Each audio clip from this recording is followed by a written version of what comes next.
سوال یہ ہے کہ کیا کٹھے کی قربانی ہو سکتی ہے کہ نہیں؟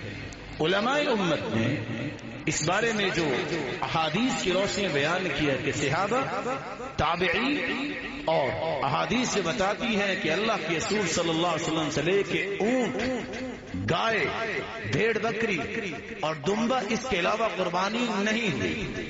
کچھ علماء یہ کہتے ہیں کہ یہ جائز ہے۔ کیوں؟ کہتے ہیں جب آپ زکوٰۃ دیتے ہیں تو جتنی گائے کی زکوٰۃ ہے اتنی بھینس کی زکوٰۃ ہے۔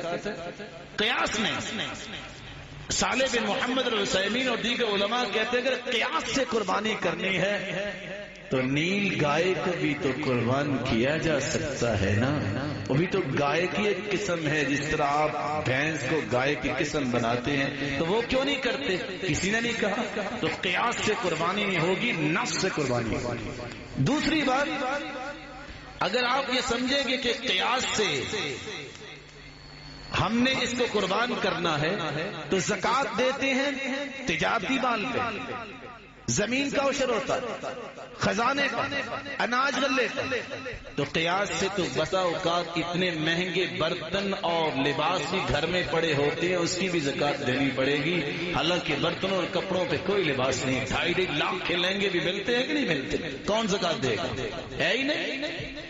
اس لیے اگر کہو کہ یہ بھینس بھی گائے کی قسم ہے تو نیل گائے بھی گائے کی قسم ہے، کریں اس کو بھی، نہیں کسی نے کی۔